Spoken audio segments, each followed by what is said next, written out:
नमस्कार दोस्तों, आप सभी का बहुत बहुत स्वागत है हमारे YouTube चैनल पे। तुला राशि वालों, आपके ऊपर तांत्रिक क्रिया कर रहे हैं कुछ लोग। अगर आप जानना चाहते हैं वह कौन है, उसकी पहचान करने के लिए वीडियो को शुरू से लेकर अंत तक जरूर देखिएगा।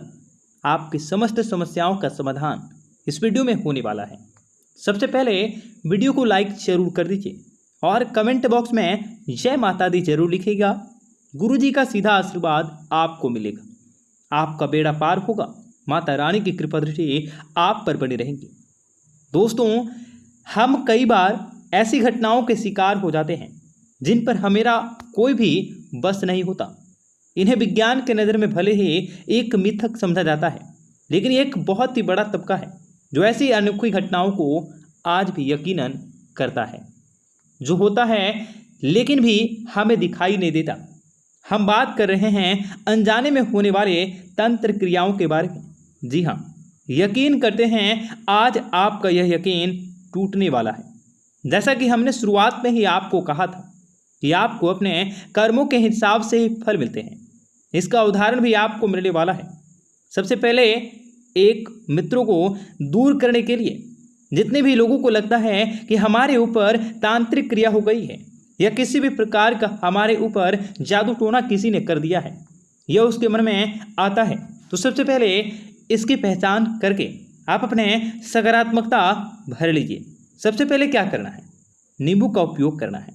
जी हाँ, रात्रि को सोते समय एक हरा नींबू तकिए के नीचे रखना है और भगवान जी से प्रार्थना करनी है कि जो भी आपके अंदर है वह नींबू में समाहित हो जाए।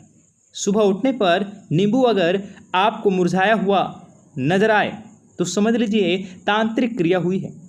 यदि बार बार आपको घबराहट होने लगती है, पसीना आने लगता है, हाथ पैर शून्य हो जाते हैं, मेडिकल जांच में रिपोर्ट सामान्य आती है, इसके बावजूद भी ऐसा आपको लग रहा है कि आप थके हुए हैं, थकान है, तो हो सकता है आपके ऊपर किसी की बुरी नज़र लगी हो।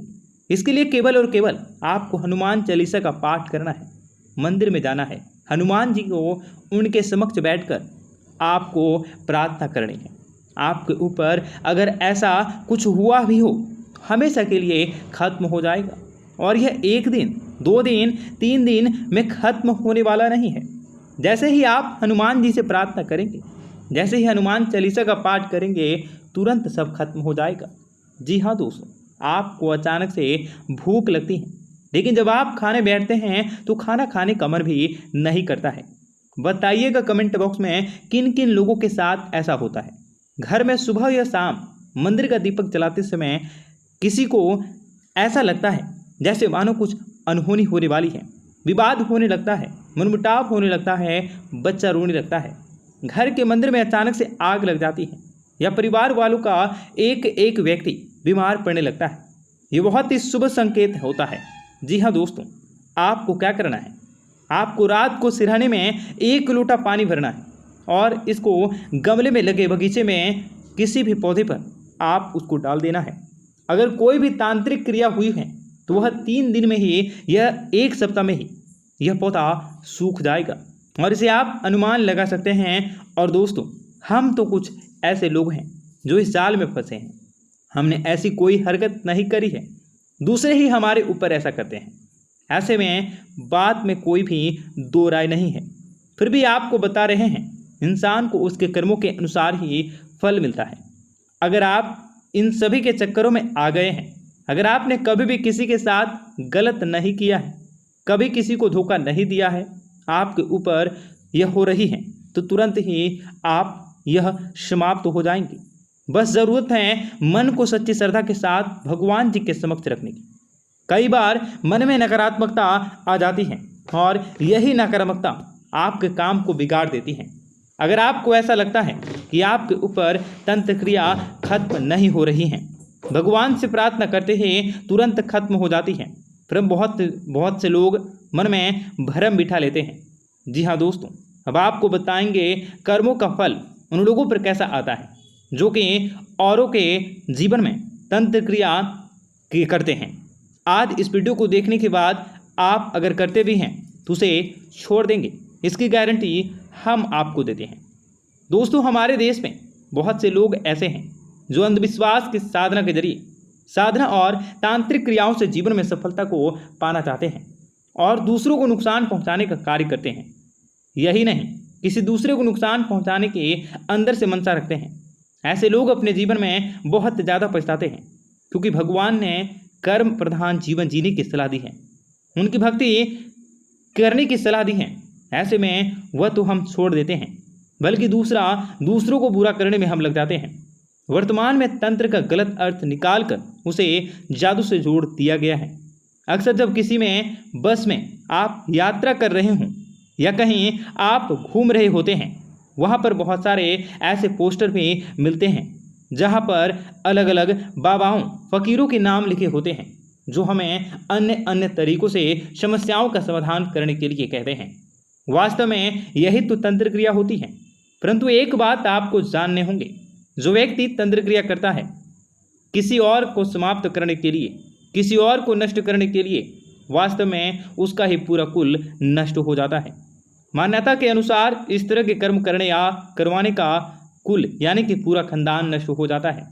बाद में ऐसा करने वाले जिंदगी भर पछताते रहते हैं, क्योंकि किसी भी तरह के बुरे कर्म का परिणाम उसे भुगतना ही पड़ेगा। जाने अनजाने में उसने किसी को खत्म करने की कोशिश की है, जाने अनजाने में उसने किसी का बुरा भला किया है, तो उसे कर्मों का फल भी भुगतना ही पड़ेगा। साथ ही में तुलसीदास जी ने रामचरितमानस में लिखा है कि यह सभी को मान गई है, यानी कि तांत्रिक, अघोर और बाबा आदि जो धर्म के विरुद्ध हैं, तांत्रिक क्रियाएं करते हैं, जो पूरी दुनिया से उल्टा चलते हैं, उसे संसार की हर बातें पीछे नकारात्मकता खोज लेती हैं। हर बात का घोर विरोधी हुआ मार्गी हो जाता है। ऐसा करने वाले लोग समाज को दूषित करते हैं।